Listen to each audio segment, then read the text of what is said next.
दोस्तों नमस्कार। दोस्तों 1 अप्रैल 2020 से नया वित्त वर्ष शुरू हो गया है और नया वित्त वर्ष शुरू होने के साथ ही टैक्स पेयर्स की उलझन बढ़ गई है। टैक्स पेयर्स को अपनी कंपनी को अब ये बताना होगा कि उन्हें नई इनकम टैक्स सिस्टम चाहिए या फिर पुरानी इनकम टैक्स चाहिए, क्योंकि अभी तक सिर्फ एक ही इनकम टैक्स सिस्टम मौजूद थी, लेकिन वित्त वर्ष 2020-21 के बजट में वैकल्पिक इनकम टैक्स व्यवस्था लागू की गई है।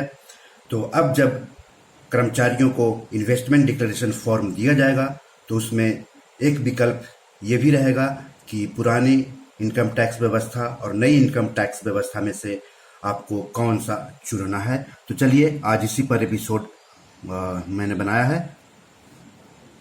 हर कर्मचारी को अपनी कंपनी को बताना होगा कि वो नई इनकम टैक्स व्यवस्था में रहना चाहते हैं या फिर पुरानी व्यवस्था में। वित्त वर्ष 2020-21 से इनकम टैक्स की वैकल्पिक व्यवस्था लागू की गई है। कंपनियों द्वारा दिया जाने वाला इन्वेस्टमेंट डिक्लेरेशन फॉर्म के जरिए कर्मचारियों को बताना होगा कि वो इनकम टैक्स की किस व्यवस्था में रहना चाहते हैं। कंपनी कर्मचारियों की पसंद के अनुसार हर महीने स्रोत से कर कटौती यानी टीडीएस काटेगी। दूसरे शब्दों में सैलरी पर टीडीएस को नई टैक्स व्यवस्था में अनुमानित टैक्स के अनुसार काटा जाएगा अगर आप नई टैक्स व्यवस्था अपनाते हैं तो, और पुरानी टैक्स व्यवस्था अपनाते हैं तो पुरानी टैक्स व्यवस्था के अनुसार। जो लोग कंपनी को इस बारे में कोई सूचना नहीं देंगे उनका टैक्स पुरानी व्यवस्था के अनुसार काटा जाएगा। ऐसे कर्मचारियों को पहले की तरह ही जरूरी एग्जेम्पशंस और डिडक्शन क्लेम करने होंगे, लेकिन नई व्यवस्था में बहुत सारे डिडक्शंस और एग्जेम्पशंस खत्म कर दिए गए हैं, तो नई व्यवस्था में उनको ये फायदा नहीं मिलेगा। जहां तक सैलरी से टीडीएस का सवाल है तो एक बार नए विकल्प को चुनने के बाद पूरे वित्त वर्ष के दौरान इसे बदला नहीं जा सकेगा। केंद्रीय प्रत्यक्ष कर बोर्ड यानी सीबीडीटी ने 13 अप्रैल 2020 को एक सर्कुलर जारी कर कंपनियों से कहा था कि वो अपने कर्मचारियों से पूछें कि वो इनकम टैक्स की पुरानी व्यवस्था में रहना चाहते हैं या फिर नई व्यवस्था में। इनकम टैक्स की एक नई वैकल्पिक व्यवस्था में टैक्स की दरें कम हैं, लेकिन सभी टैक्स एग्जेम्पशंस और डिडक्शंस से टैक्स पेयर्स को हाथ धोना पड़ेगा अगर वो वैकल्पिक व्यवस्था चुनते हैं तो चलिए हम बात कर लेते हैं कि पुरानी टैक्स व्यवस्था में कितनी दरें थी और नई टैक्स व्यवस्था में कितनी दरें हैं किस इनकम टैक्स स्लैब के अनुसार से। तो पुरानी व्यवस्था में 0 से लेकर के 2.5 लाख तक कोई इनकम टैक्स नहीं देना था और नई व्यवस्था में भी नहीं देना है। 2.5 लाख से 5 लाख की सैलरी वालों को पुरानी टैक्स व्यवस्था में 5% देना था टैक्स और नई व्यवस्था में भी 5% टैक्स देना है।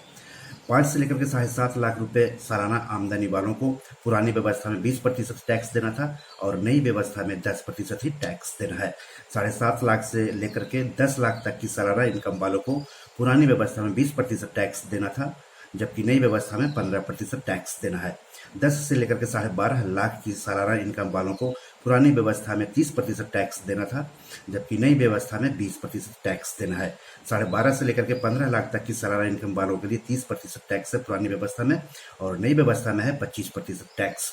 15 लाख से अधिक सालाना इनकम वालों को पुरानी व्यवस्था में 30% टैक्स देना है, जबकि नई व्यवस्था चुनने पर उन्हें भी 30% ही टैक्स देना है। तो ये नई व्यवस्था में और पुरानी व्यवस्था में इनकम टैक्स की दरें कितनी कितनी है वो मैंने आपको बता दिया है। तो सवाल है कि अब आपको कौन सा व्यवस्था चुनना है, नई टैक्स इनकम टैक्स व्यवस्था या फिर पुरानी टैक्स इनकम टैक्स व्यवस्था।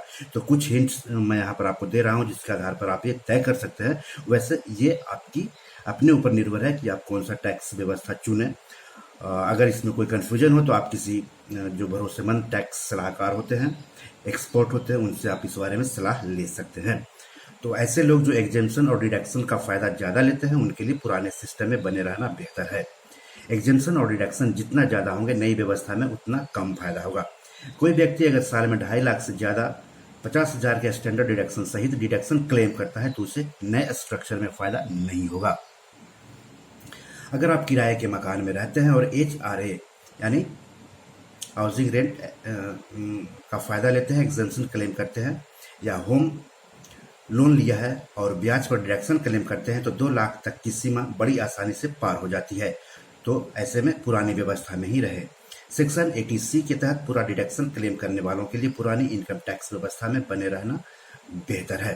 तो दोस्तों ये बहुत जरूरी खबर है अगर आप कहीं पर नौकरी करते हैं, इनकम टैक्स चुकाते हैं, तो आप जरूर जाकर के अपनी कंपनी को बताते हैं कि आप नई व्यवस्था में रहना चाहते हैं या फिर पुरानी व्यवस्था में। लेकिन उनको बताने से पहले आप नफ़ा नुकसान खुद ही तय कर लें कि आपको नई व्यवस्था में रहने में फ़ायदा है या फिर पुरानी व्यवस्था में रहने में फ़ायदा है। तो आज इतना ही। नमस्कार।